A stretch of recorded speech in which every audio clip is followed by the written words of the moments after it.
Hello guys, good evening. नमो नमः, नमः संस्कृताय। मैं माला मैम आप सभी का हार्दिक स्वागत और अभिनंदन करती हूँ आपके अपने यूट्यूब चैनल EMS क्लासेस 1 में। तो यहाँ पे लेकर हम उपस्थित हुए प्रश्नोत्तरी हमारा किस टॉपिक पे किसके लिए है? तो यूपी टेट के लिए, टेट के लिए 2026 जो अभी जल्द होने वाली परीक्षा उन सभी के लिए इम्पॉर्टेंट है। और यह प्रश्नोत्तरी मुख्य रूप से संस्कृत यानी कि जो संस्कृत का सिलेबस लगा हुआ है, यानी कि जो हमारा टेट होता है उसमें संस्कृत, हिंदी और जो है बाल विज्ञान, इससे संबंधित कई चैप्टर से जो प्रश्नोत्तरी आता है। तो यहाँ पे जो है संस्कृत से प्रश्नोत्तरी हम लेकर उपस्थित हुए। जो संस्कृत के साहित्य यानी जो ग्रंथ कवियों के द्वारा जो ग्रंथ लिखे गए हैं उससे जो है 1, 2, 4 यानी कि कुल 30 प्रश्न होते हैं जो है संस्कृत के, जिसमें से हमारे 2-4 प्रश्न जो है संस्कृत साहित्य के इतिहास से भी आता है, संस्कृत साहित्य के ग्रंथ से भी आता है। तो आइए हम लोग चलते हैं यहाँ पे कुछ प्रश्न हम यहाँ पे लेकर उपस्थित हुए, जिसमें से प्रश्नों की संख्या 20 है। आज जो है पहला क्लास हमारा टेट का है, तो यूपी टेट से 20 प्रश्न हम जो है संस्कृत के लेकर उपस्थित हुए। तो आइए हम लोग चलते हैं प्रश्नोत्तरी की तरफ। आज पहला प्रश्न आपके सामने है। प्रश्न हमारा यहाँ पे है, प्रश्न हमारा यहाँ पे कहता है दोस्तों, ये हमारे चैनल का नाम है EMS क्लासेस 1, आप यहाँ पे देख सकते हैं। और यहाँ पे जो बैच जो है बहुत से क्लासेस जो पड़ी हुई हैं, यानी शब्द रूप के हैं, धातु रूप के हैं, प्रश्नोत्तरी लगी हुई है, तो आप जाकर वहाँ पर देख सकते हैं। भलो प्रश्नोत्तरी टीटी के हैं, लेकिन ये टेट के लिए भी इम्पॉर्टेंट है, तो उन क्लासों को आप जाकर देख सकते हैं। तो यह हमारा है EMS क्लासेस 1 चैनल का नाम, और मेरे द्वारा पढ़ाया जाता है बाई माला मैम के द्वारा।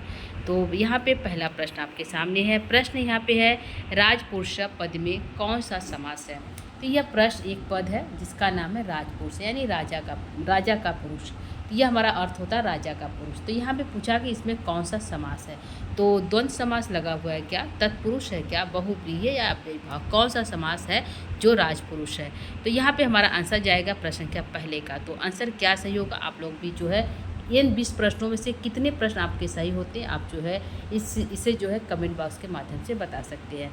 ठीक है, तो यहाँ पे जो हमारा पहले प्रश्न का आंसर है राजपुरुष पद में कौन सा समास है, तो हमारा आंसर जाएगा राजा का पुरुष, यानी कि यहाँ पे विच्छेद हो रहा है राजा का पुरुष। तो हमारा आंसर जाएगा षष्ठी तत्पुरुष समास है। क्या षष्ठी तत्पुरुष समास है, ऐसा भी दे सकता है षष्ठी तत्पुरुष समास।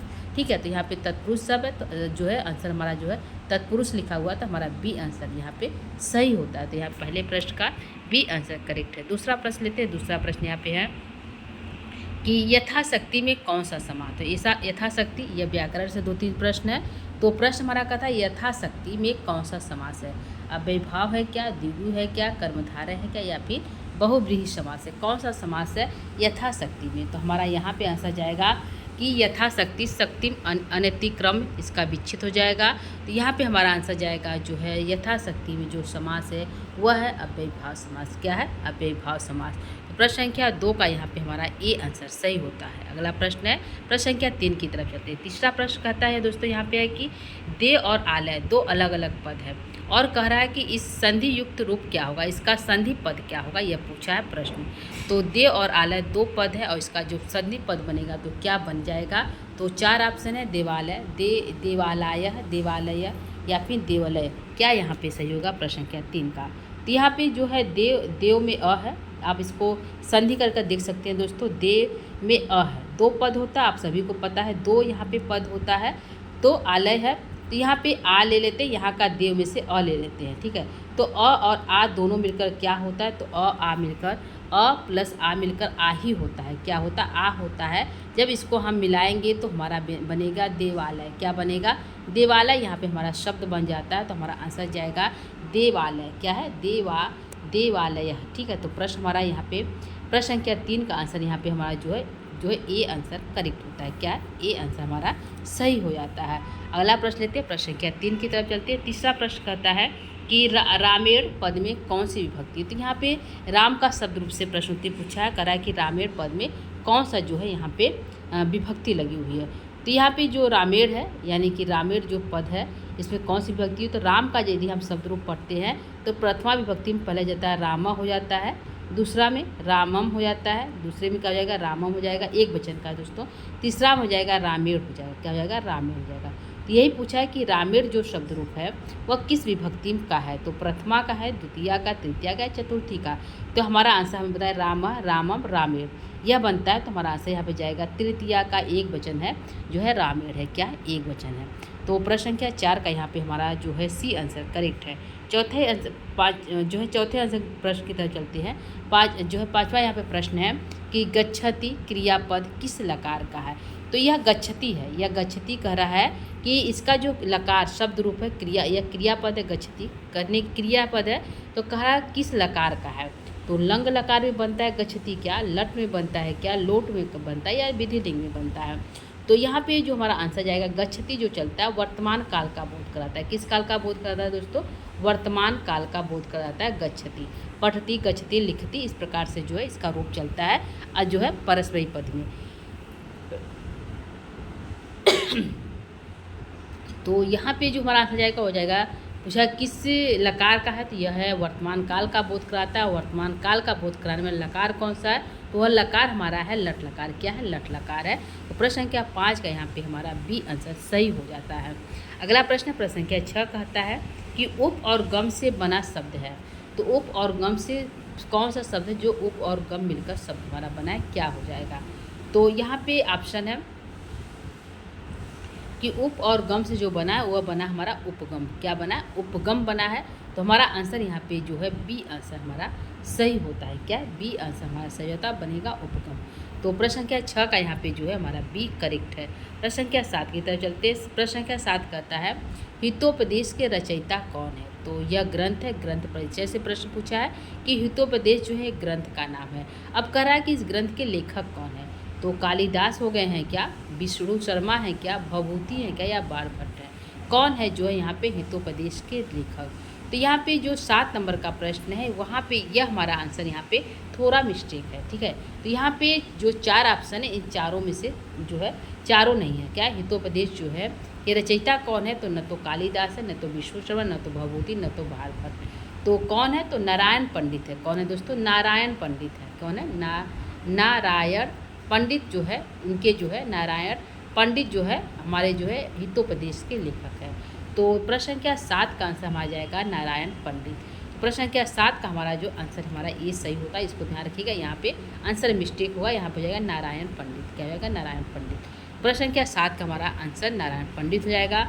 अगला जो प्रश्न है प्रश्न संख्या 8 कहता है कि अभिज्ञान शाकुंतलम के रचयिता है। तो यह प्रश्न इंपॉर्टेंट इसलिए हो जाता है टेट के लिए, यह जो अभिज्ञान शाकुंतलम है एक नाटक है और बहुत अधिक प्रसिद्ध है, ठीक है। तो अभिज्ञान शाकुंतला जो शकुंतला के बारे में सभी लोग जानते हैं, तो ये नाटक प्रसिद्ध हो जाने के कारण यह जो है हर परीक्षाओं में पूछा जाता है। तो यहाँ पे प्रश्न हमारा है कि अभिज्ञान शाकुंतलम जो ग्रंथ है उसके लेखक कौन है। तो भवभूति है क्या, माघ है क्या, कालिदास है, या फिर भारवी है। तो एक ऐसे कवि हैं जिन्होंने 7 ग्रंथों की रचना की है, जिनका नाम यहाँ पे होता है क्या है, एक ऐसे ग्रंथ है जिन्होंने 7 ग्रंथ लिखे। कौन से कितने लिखे, 7 ग्रंथ, जिसमें से अंतिम ग्रंथ का नाम है, जिनका अंतिम ग्रंथ का नाम है अभिज्ञान शाकुंतलम। तो 7 ग्रंथ है, अंतिम ग्रंथ है, यह ग्रंथ नाटक है, क्या है, यह ध्यान रखिएगा, यह नाटक है, क्या नाटक है, और कालिदास का अंतिम ग्रंथ है। तो यह प्रश्न पूछा है कि अभिज्ञान शाकुंतलम के रचयिता कौन है, तो आंसर तो हो जाएगा कालिदास। लेकिन यह भी प्रश्न पूछ सकता है कि कालिदास की अंतिम रचना कौन सा है, तो अभिज्ञान शाकुंतलम। और यह भी पूछ सकता है कि अभिज्ञान शाकुंतलम क्या है, इसकी विधा क्या है, तो इसकी विधा है नाटक। नाटक कितने अंक का है, तो जो नाटक यह 7 अंक का है, क्या इसमें 7 अंक है, ठीक है। तो इस प्रकार से कई प्रश्न जो पूछ सकते हैं। तो आंसर हमारा 8 नंबर प्रश्न का सी आंसर करेक्ट है। अगला प्रश्न है प्रश्न संख्या 9, यहाँ पे कहता है कि किरातार्जुनीयम महाकाव्य के रचयिता कौन है।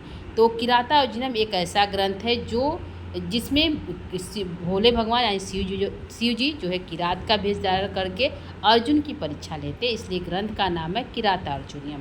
तो यह क्या है, एक महाकाव्य। ये भी प्रश्न पूछ सकता है किरातार्जुनीयम जो ग्रंथ है उसकी विधा क्या है, तो उसकी विधा है महाकाव्य है, क्या ये कि महाकाव्य है।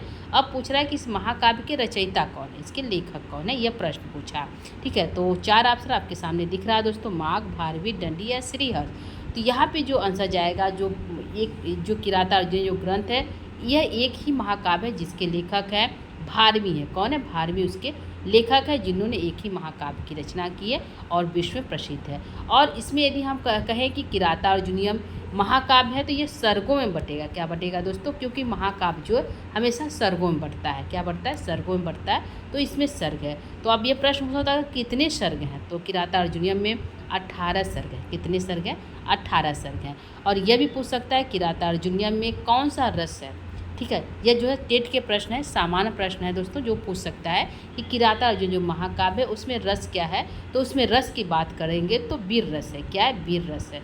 ठीक है, तो इस प्रकार से जो कई प्रश्न हमारे जो है किराता अर्जुन से बनते हैं, जिसमें 3-4 प्रश्न हमने बता दिया।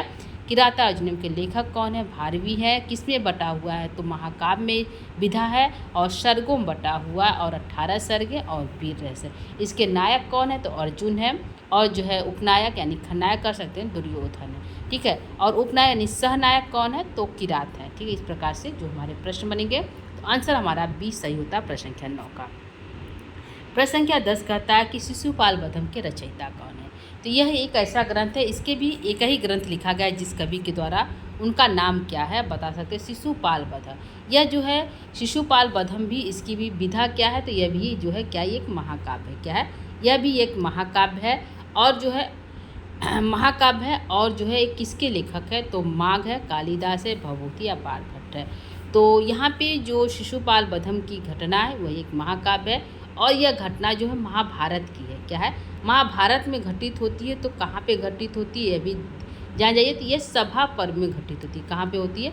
सभा पर्व में जो ये घटना घटित होती है, इसमें महापर्व में इस शिशुपाल वधम का यदि नायक पूछे तो कौन है, तो कृष्ण, श्री कृष्ण जी हैं। कौन है? कृष्ण जी है। ठीक है, और उपनायक कौन है, तो शिशुपाल है, यानी खलनायक कौन है, तो शिशुपाल है। तो यहाँ पे जो हमारा आंसर आएगा कि शिशुपाल वध यानी शिशुपाल का वध।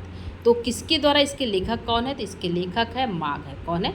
माघ है इसके लेखक। शिशुपाल वधम ग्रंथ के लेखक कौन है, तो माघ है। किसकी, इसकी विधा क्या है, तो महाकाव्य है। यह कहाँ से लिया गया, इसका उपजीव क्या है, तो महाभारत है। इसके नायक कौन है, तो कृष्ण जी है। और जो है यह महाभारत के किस पर्व से लिया गया है, तो सभा पर्व से लिया गया है। तो इस प्रकार से जो है प्रश्न बनेंगे और इसमें भी वीर रस हमारा दिखाई देता है। यदि रस पूछे क्या है, तो वीर रस है। ठीक है, तो प्रश्न संख्या 10 का ए आंसर सही है। अगला प्रश्न है प्रश्न संख्या 11 कहता है कि उत्तर रामचरितम के रचयिता कौन है। तो प्रश्न सामान्य है, प्रश्न जो है सामान्य है दोस्तों, लेकिन टेट के पेपर में यह पूछा जा सकता है। तो उत्तर रामचरितम भी क्या है, यह है एक नाटक है। क्या है? यह तो 4 ऑप्शन है, आपके सामने ऑप्शन दिख रहा है, भभूति है, कालिदास है, भास है और विशाख दत्त है। तो यहाँ पूछा है कि जो यह उत्तर रामचरितम यह क्या है, नाटक है। ध्यान रखिएगा, यह नाटक है। कितने इसमें अंक है, तो इसमें भी 7 अंक है। कितने? 7 अंक है। तो जो है इसमें अभिज्ञान उत्तर रामचरितम में 7 अंक है और नाटक है। तो ये ऐसे कवि जिन्होंने 3 ग्रंथों की रचना, कितने ग्रंथों की रचना की, 3 ग्रंथों की रचना की, वह कवि है भवभूति। तो हमारा आंसर जाएगा भवभूति की तरफ। उत्तर रामचरितम के लेखक कौन है, तो भवभूति है। और इसमें जो है उत्तर रामचरितम जो है कहाँ से लिया गया है, तो उत्तर रामचरितम जो है वह जो है वाल्मीकि रामायण से लिया गया, उत्तरकांड से लिया गया है। ठीक है, इसमें जो है नायक नायिका कौन है, तो राम जी और सीता जी हैं। कौन है? राम जी और सीता जी नायक नायिका है। और इसमें यदि रस की बात करते हैं तो श्रृंगार रस पाया जाता है, लेकिन यहाँ पे जो है एक अंक है जिसका नाम है तृतीय अंक, उसमें जो है करुण रस जो है प्राप्त होता है। ठीक है, तो इसके रस जो है अलग अलग प्राप्त होते हैं। पंचम अंक में जो है हमारा जो वीर रस दिखाई देता है, इस प्रकार के रस बदले हुए हैं। तो उत्तर रामचरितम के तृतीय अंक में करुण रस है और जो उत्तराम जो ग्रंथ है उसमें भी पूरे ग्रंथ में जो है करुण रस प्राप्त होता है। तो यदि रस की बात करते हैं, करुण रस है और जो है नाटक है, 7 अंक का है, भवभूति इसके लेखक है। तो इस प्रकार के प्रश्न बनेंगे। तो प्रश्न संख्या 11 का यहाँ पे जो है ए आंसर करेक्ट है। अगला प्रश्न है प्रश्न संख्या 12। प्रश्न संख्या 12 यहाँ पे कहता है कि कादम्बरी के लेखक कौन है। तो ये एक ऐसा ग्रंथ है जिसमें 3 जन्मों की कथा है। कादम्बरी एक ऐसा ग्रंथ है जिसमें 3 जन्मों की कथा है। कितने जन्मों की दोस्तों? 3 जन्मों की कथा है। ठीक है, तो इसके लेखक पूछा है कौन है, तो दंडी है, सुबंधु है, बाणभट्ट है या भभूति है। तो ये जो कादम्बरी है ये एक गद्य है, यानी कथा है, कह सकते हैं। ये भी पूछ सकता है कादम्बरी की विधा क्या है, तो यह कथा है। यह कथा जो है इसका उपजीव क्या है, तो बृहत कथा इसका क्या है, उपजीव है। जो है कादम्बरी कहाँ से लिखा गया है, तो बृहत कथा एक कथा ग्रंथ है, उसी से यह जो है कादम्बरी लिखा गया है। कादम्बरी क्या है, तो कथा भी है और इसको उपनिषद भी जो है उपन्यास भी कह सकते हैं। क्या कह सकते हैं? उपन्यास भी कह सकते हैं कादम्बरी को। ठीक है। तो लेखक कौन है, तो आंसर हम देंगे दोस्तों, आंसर हमारा जाएगा यहाँ पे प्रश्न संख्या 12 का सी की तरफ, क्या जाएगा, सी इसका आंसर है।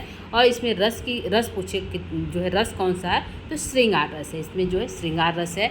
इसमें नायिका कौन है, तो कादम्बरी है। नायक कौन है, तो चंद्रापीठ है। तो नायक कौन है, चंद्रापीठ है। नायिका कौन है, कादम्बरी है। तो इसमें जो है कितने जन्मों की कथा है, तो 3 जन्मों की कथा है। कितने जन्मों की दोस्तों, 3 जन्मों की कथा है। और इसमें कुछ ऐसे जगह का नाम है जो परीक्षा में जो है पूछे जाते हैं, जैसे है इसमें कादम्बरी में 2 ऐसे स्थान हैं जो परीक्षा में कई बार पूछे गए हैं, जैसे पंपा सरोवर और आच्छोस सरोवर। यह जो सरोवर है पंपा सरोवर जाबाली ऋषि का आश्रम है, जिसका नाम है पंपा सरोवर। और जो है दूसरा जो आच्छोस सरोवर है वह जो है महाश्वेता जो उपनायिका उसका जो है आश्रम है। तो पंपा सरोवर और जो है आच्छोस सरोवर दोनों कादम्बरी में प्राप्त होता है। पंपा सरोवर में कौन से ऋषि रहते हैं, किसका निवास स्थान है, तो जाबाली ऋषि का जो है निवास स्थान है। और जो आच्छोस सरोवर में निवास कौन करती है, तो जो है महाश्वेता करती है। इस प्रकार के प्रश्न भी बनते हैं, ठीक है। तो हमारा आंसर जाएगा कादम्बरी जो है कादम्बरी के लेखक कौन है, तो बाणभट्ट है। यह हमारा 12 नंबर का प्रश्न जो है सी सही होता है, ठीक है। यह भी कितने जन्मों की कथा है दोस्तों, अभी हमने बताया 3 जन्मों की कथा है। कितने जन्मों की, 3 जन्मों की। इसकी विधा क्या है, तो कथा, इसको उपन्यास भी कहते हैं। तो इतने प्रश्न हो गए प्रश्न संख्या 12 से। अगला प्रश्न लेंगे प्रश्न संख्या 13। प्रश्न संख्या 13 यहाँ पे कहता है दोस्तों, उपमा कालिदासस्य यह उक्ति किस कारण व्याकरण जो है, यह उक्ति किस कारण जो है प्रसिद्ध है। यह प्रश्न पूछा है कि जो उपमा कालिदास से यह नाटक प्रसिद्ध है, तो इसका कारण क्या है। तो उपमा कालिदास जो है उक्ति जो है कालिदास को प्राप्त है। कालिदास जो उपमा के कवि है, ये सभी को पता है। पूछा कि यह उक्ति किस कारण प्रसिद्ध है, तो व्याकरण के लिए प्रसिद्ध है क्या, उपमा अलंकार के उत्कृष्ट प्रयोग के लिए प्रसिद्ध है क्या, नाटक के लिए या फिर गद्य के लिए। तो यह जो उपमा कालिदास को कहा जाता है कि उपमा के कवि हैं। यह जो है इसलिए प्रसिद्ध क्योंकि यह जो है उपमा अलंकार के उत्कृष्ट प्रयोग के लिए कालिदास जो है प्रसिद्ध है, इसलिए उन्हें उपमा कालिदास की उपाधि प्राप्त है, इसलिए यह उक्ति जो है प्रसिद्ध है। तो प्रश्न संख्या 13 का यहाँ पे बी आंसर हमारा करेक्ट है। अगला प्रश्न लेंगे प्रश्न संख्या 14। यहाँ पे कहता है कि मुखम चंद्र इव शोभते में कौन सा अलंकार है, यह पूछा है कि मुख जो है चंद्रमा के समान सुशोभित होता है, इसमें कौन सा अलंकार है, रूपक, उपमा, उत्प्रेक्षा और अनुप्रास।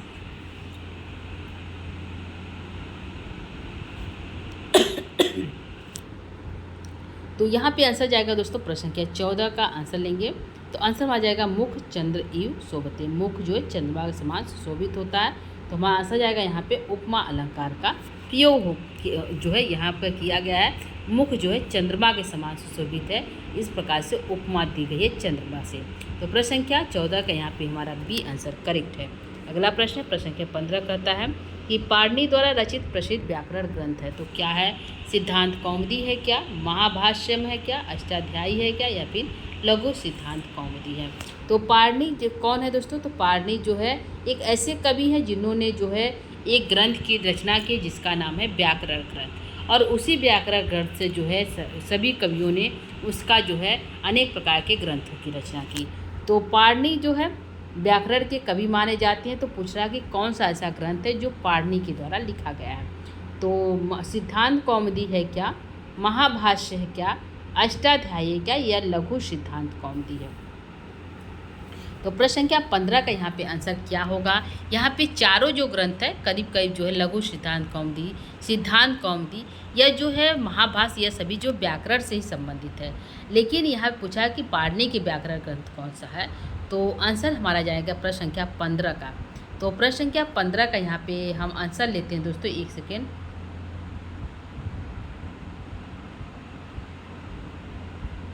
सेकेंड।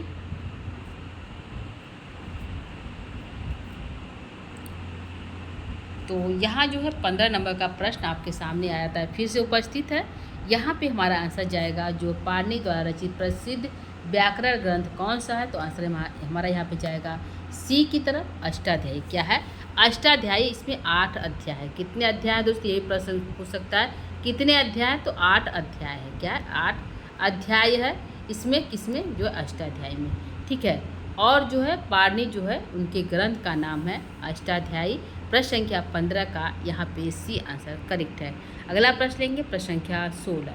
प्रश्न संख्या 16 यहाँ पे कहता है कि राज्ञ पुरुष का समस्त पद क्या होगा, यानी कि राज्ञ पुरुष यह विच्छेद पद है, इसका समासिक पद क्या होगा यह पूछा है। तो राज्ञ पुरुष है यानी राजा का पुरुष, अब यह विच्छेद हो जाएगा राज्ञ पुरुष। अब पूछ रहा है कौन सा जो है समस्त पद होगा, राजपुरुष, राज्ञपुरुष, राजपुरुष या फिर राजपुरुष। क्या यहाँ पे सही हो जाएगा प्रश्न संख्या जो है यहाँ पे प्रश्न संख्या 16 का। तो राज्ञ पुरुष का जो समस्त पद बनेगा वह बनेगा राजपुरुष। क्या बनेगा, राजपुरुष बनेगा। तो प्रश्न संख्या 16 का यहाँ पे हमारा आंसर जो ए आंसर सही होता है राजपुरुष। क्या हो जाएगा, राजपुरुष, राजा का पुरुष, राजपुरुष संधि पद हो जाएगा राजपुरुष। तो प्रश्न संख्या 16 का ये आंसर हमारा सही होता है। तो आगे प्रश्न लेंगे प्रश्न संख्या 17। प्रश्न संख्या 17 कहता है, अगला प्रश्न है प्रश्न संख्या 16 के बाद जो है अगला प्रश्न है 17 नंबर का हो जाएगा। तो यहाँ पर नंबरिंग थोड़ा मिस्टेक है, ध्यान रखिएगा। प्रश्न है कि नर प्लस इंद्र का संधि रूप क्या है। तो नर है और प्लस इंद्र है का पर है संधि पद क्या होगा, नरेंद्र होगा क्या, नरेंद्र होगा, नरेंद्र होगा या नर इंद्र होगा, क्या हो जाएगा।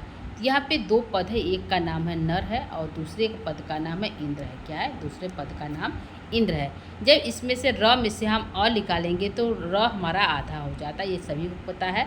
और यहाँ पे अ हो जाता है और यहाँ पे ई को ले लेते हैं। तो अब यहाँ पे हमारा बनता है कि अ और ई मिलकर बनता क्या है। तो अ और ई मिलकर आप सभी को पता है दोस्तों ए बनता है। क्या बनता है, ए बनता है। ए का मतलब होता है एक खूंटी। क्या होता है, एक खूंटी होता है। तो यहाँ पे जब हम इसको ए को जोड़ेंगे नर में तो क्या हमारा पद बनेगा, जोड़ेंगे तो हमारा बनेगा नरेंद्रम। क्या है, नरेंद्र बनेगा। तो प्रश्न संख्या यहाँ पे दूसरे का हमारा जो है ए आंसर सही होता है, नरेंद्र हमारा आंसर करेक्ट है। तो प्रश्न संख्या 2 का हमारा ए आंसर सही है। अगला प्रश्न लेंगे प्रश्न संख्या जो है यहाँ पे आंसर दिखा गया था दोस्तों, तो यहाँ पे ध्यान रखिएगा नरेंद्र हमारा सही है। और इसमें संधि क्या है, तो गुण संधि। क्या है, गुण संधि है। ठीक है, इसको ध्यान रखिएगा। अगला प्रश्न है प्रश्न संख्या 3। प्रश्न संख्या तीसरा यहाँ पे कि अति शब्द में उपसर्ग है। तो अति में उपसर्ग पूछा है क्या है। तो अति है, ईव है, अति है या कोई नहीं है, यह प्रश्न है। तो प्रश्न संख्या 3 का यहाँ पे क्या आंसर सही होगा आप बता सकते हैं। तो प्रश्न संख्या 3 का आंसर, तो यहाँ पे जो हमारा आ जाएगा पूछा उपसर्ग क्या है। तो उपसर्ग हमारा जाए यहाँ पे है अति। क्या है, अति। यू में हमारा उपसर्ग है अति है। तो प्रश्न संख्या तीसरे का हमारा यहाँ पे ये आंसर सही है। अगला प्रश्न है प्रश्न संख्या 4 कहता कर्तुम रूप किस प्रकार का प्रत्यय है। तो कर्तुम जो है इसमें पूछा है किस प्रकार, कौन सा इसमें प्रत्यय है, यानी किस प्रकार का प्रत्यय या कौन सा प्रत्यय, यह प्रश्न है। तो त्रिच है, तुमुन है, केत्वा है या ल्यप है। तो प्रश्न संख्या 4 का यहाँ पे हमारा आंसर जाएगा कर्तुम में जो है हमारा प्रत्यय लगा हुआ है वह लगा हुआ है तुमुन प्रत्यय। क्या लगा हुआ, तुमुन प्रत्यय लगा हुआ है। तो प्रश्न संख्या 4 का यहाँ पे बी आंसर सही है। अगला प्रश्न है प्रश्न संख्या जो है 7। अगला प्रश्न है प्रश्न संख्या 7 कहता है पठित्वा में कौन सा प्रत्यय। तो पठित्वा में प्रत्यय पूछा कौन सा है, त्वा है, ल्यप है, तुमुन या तव्यत है। तो प्रश्न संख्या 7 का यहाँ पे आंसर जाएगा हमारा जो पठित्वा में जो प्रत्यय लगा हुआ वह है त्वा प्रत्यय लगा। क्या लगा, क्त्वा लगा हुआ है। तो प्रश्न संख्या 7 का यहाँ पे ए आंसर सही होता है। अगला प्रश्न है प्रश्न संख्या 8वां कहता है यत नारे अस्तु पूज्यते, यह उक्ति किस ग्रंथ से लिया गया। तो यह सूक्ति टाइप का है दोस्तों, यह सूक्ति जो है पूछती है। तो यह सूक्ति कहाँ से लिया गया, यह प्रश्न है। तो यह प्रश्न है जो है किस कहाँ से ली गई, कौन से ग्रंथ से लिया गया है दोस्तों। तो हमारा ऑप्शन है मनुस्मृति, महाभारत, रामायण या वेद। तो प्रश्न संख्या 8 का यहाँ पे आंसर जाएगा मनुस्मृति। क्या है, मनुस्मृति से यह प्रश्न यह सूक्ति ली गई है। तो प्रश्न संख्या 8 का यहाँ पे ए आंसर करेक्ट है। प्रश्न संख्या 9 कहता है न ही ज्ञानेन सदृशम, यह श्लोक किस ग्रंथ से है। तो यह भी सूक्ति है, न ही ज्ञानेन सदृशम। यह सूक्ति कहाँ से लिया गया, यह प्रश्न हमारा है। तो प्रश्न संख्या 9 का हमारा ऑप्शन है उपनिषद, भगवद गीता, रामायण या महाभारत। तो न ही ज्ञानेन सादृश्यम, जो ज्ञान होता है हर तरफ जो है दिखाई नहीं देता है, यह जो है उक्ति जो है हमारा भगवद गीता से लिया गया। तो प्रश्न संख्या 9 का यहाँ पे बी आंसर करेक्ट है। तो प्रश्न संख्या 10 यहाँ पे कहता है कि अभिज्ञान शाकुंतलम किस प्रकार की रचना है। तो अभिज्ञान शाकुंतलम की विधा यह पूछ रहा है किस प्रकार की रचना है, यानी कि उसकी विधा क्या है यह कह सकते हैं किस प्रकार की है, विधा पूछा है। तो महाकाव्य है, नाटक है, खंड काव्य या गद्य है। तो यहाँ पे जो प्रश्न है कि अभिज्ञान शाकुंतलम की विधा क्या या किस प्रकार की रचना है, यह जो रचना हुआ है नाटक है। क्या है? नाटक है। प्रश्न संख्या 10 का यहाँ पे बी आंसर करेक्ट है। अगला प्रश्न है प्रश्न संख्या 11 कहता है कि कर्मधारय समास का उदाहरण है। तो कौन सा ऐसा 4 ऑप्शन है, वह कौन सा ऑप्शन है जो कर्मधारय का उदाहरण है। तो प्रश्न संख्या 11 का हमारा आंसर यहाँ पे जाता है कि कर्मधारय का उदाहरण नीलकमलम, राजपुरुष, चक्रपाणी या दंडपाणी। तो प्रश्न संख्या यहाँ पे 11 का आंसर जाएगा हमारा जो है राजपुरुष है, वह षष्ठी तत्पुरुष समास का है। क्या है? षष्ठी तत्पुरुष समास का बनता है। तत्पुरुष समास में बनता है राजपुरुष है। चक्रपाणी जिसके हाथ में चक्र, वह समास होता है बहुव्रीहि समास। और जो है दंडापाणी जिसके हाथ में डंडा, वह भी हमारा होता है बहुव्रीहि समास। तो यह जो है राजपुरुष, षष्ठी तत्पुरुष समास, चक्रपाणी और दंडापाणी दोनों बहुव्रीहि समास है। तो हमारा एक ऑप्शन बचा जो ए है, उसका जाएगा कर्मधारय समास। नीला कमल, कमल कैसा है? नीला है। तो प्रश्न संख्या 11 का यहाँ पे जो हमारा आंसर यहाँ पे जो है ये आंसर करेक्ट है। अगला प्रश्न लेते हैं प्रश्न संख्या 12। प्रश्न संख्या 12 कहता है बहुव्रीहि समास का उदाहरण कौन सा है। तो कौन सा ऐसा समास है जो बहुव्रीहि समास का उदाहरण है, यह प्रश्न है। तो यह प्रश्न हमारा हो जाएगा बहुव्रीहि समास का उदाहरण कौन सा है। तो प्रश्न संख्या ऑप्शन है पितामह है क्या, चतुर्मुख है क्या, ग्रामः है क्या या रामः है। तो जो पितामह या प्रादि तत्पुरुष समास के अंतर्गत आता है और जो है हमारा जो है ग्रामः और रामः यह जो है शब्द रूप है। तो हमारा यहाँ पे आंसर जाता है चतुर्मुख। बहुव्रीहि समास का जो उदाहरण वह है चतुर्मुख है, 4 मुख वाला। वह कौन है? ब्रह्मा जी है। तो हमारा आंसर यहाँ पे बी आंसर सही है प्रश्न संख्या 12 का। अगला प्रश्न है प्रश्न संख्या यहाँ पे एक सेकेंड दोस्तों,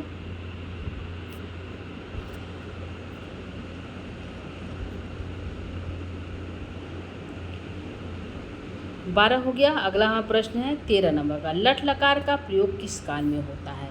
तो 5 लकारें जो मुख्य रूप से पढ़ी जाती है दोस्तों, जो परीक्षाओं में पूछा जाता है, लट, लोट, लिट और विधिलिंग और लंग। तो 5 लकार पूछी जाती है। तो पूछा कि लट लकार का प्रयोग किस काल में होता है। तो भूतकाल है, वर्तमान काल है, भविष्य काल है और आदेश है। तो यहाँ पे जो हमारा भूतकाल में प्रयोग होता है वह होता है लंग लकार। कौन सा होता है? लंग लकार में होता है। ठीक है, ध्यान रखिएगा, लंग लकार में होता है। ठीक है। अगला जो है भविष्य काल में होता है वो लिट लकार है। क्या? लिट लकार है। लकार में जो होता है भविष्य काल का। और जो है आदेश जो होता है वो लोट लकार का होता है। क्या? लोट लकार का आदेश होता है। तो यहाँ पूछा है कि लट लकार कौन सा। तो लट लकार का हमारा जो हुआ है वर्तमान काल। क्या है? वर्तमान काल में चलता है। इसे पढ़ती, लिखती, चलती, इस प्रकार से गच्छति, इस प्रकार का जो है रूप चलता है लट लकार में वर्तमान काल में। भूतकाल हमारा वो लंग लकार है। भविष्य काल में होता है वो लिट लकार होता है। आदेश जिसको दिया जाता है वह जो है लोट लकार में होता है। तो हमारा आंसर बी सही है। प्रश्न संख्या 14 लेंगे, भविष्यति किस लकार का रूप है। भविष्यति किस में बनता है दोस्तों। तो लट, लंग, लिट और लोट लकार में बनता है। तो भविष्यति जो शब्द रूप है, धातु रूप है, वह बनेगा हमारा लिट लकार में। कहाँ बनेगा? लिट लकार में। भविष्यति, भविष्य जो है भविष्यता, भविष्यंती, इस प्रकार से जो रूप चलता है, धातु रूप चलता है। तो हमारा आंसर जो है 14 नंबर का सी आंसर करेक्ट है। एक प्रश्न और लेते हैं दोस्तों। हमारा अगला प्रश्न वह है मेघदूत के रचयिता कौन है। तो 4 ऑप्शन है, माघ, कालिदास, भवभूति और भारवी। कौन जो है मेघदूत के रचयिता है। तो प्रश्न संख्या यहाँ पे आंसर जाएगा, एक हमने बताया था, एक ऐसे कवि जिन्होंने 7 ग्रंथों की रचना की, वह कवि हैं कालिदास। कौन है? कालिदास। तो एक ऐसा ग्रंथ है जिसका नाम है मेघदूत। यह जो इसकी विधा यदि आप पूछे, विधा क्या है। तो विधा जो है खंड काव्य है। क्या है दोस्तों? खंड काव्य है। क्या? खंड काव्य है। और जो है यह जो है इसमें पूछे कितने खंड है, इसको कितने भागों में बांटा गया। इसको 2 भागों में बांटा गया। कितने भागों में? पूर्व मेघ और उत्तर मेघ। ठीक है। इसमें कौन सा छंद है। तो इसमें जो मंदा क्रांता छंद जो है, क्या है? मंदा क्रांता छंद जो है इसमें प्राप्त होता है मेघदूत में। यह एक खंड काव्य है। इसे दूत काव्य भी कहते हैं, विरह काव्य भी कहते हैं। इसकी विधा जो है खंड काव्य है। इसके 2 भाग हैं, पूर्व मेघ और उत्तर मेघ। और इसमें छंद यदि पूछे तो मंदा क्रांता छंद है। तो इसके रचयिता कौन है दोस्तों। तो हमने बताया 7 ग्रंथों की रचना करने वाले कवि हैं कालिदास। तो उसके लेखक कौन है। तो कालिदास है। तो दोस्तों यह रहा आज की हमारी प्रश्नोत्तरी। यहाँ पे कुछ प्रश्न यानी करीब हमने 30 प्रश्न यहाँ पे शामिल किए। उधर 20 प्रश्न, इधर 17, कई हमारा 30-35 प्रश्न हमारा जो है यहाँ पे शामिल हो गया। तो आज की प्रश्नोत्तरी को यहीं पर हम समाप्त करेंगे। आगे कुछ हमारी प्रश्नोत्तरी और लगी हुई है जो टेट से संबंधित दोस्तों और इम्पॉर्टेंट है। तो आगे के प्रश्न होते अगली कक्षा हम देखेंगे। आज के लिए इतना ही रखेंगे दोस्तों। तो आगे की कक्षा देखने के लिए आप जो है इस चैनल से ज़रूर जुड़िएगा और जो है अपने पेपर को बेहतर बनाइएगा संस्कृत विषय से। तो आइए हम लोग चलते, आज के लिए इतना ही रखेंगे। शुभ रात्रि, नमो नमः, नमः संस्कृताय, धन्यवाद, थैंक यू।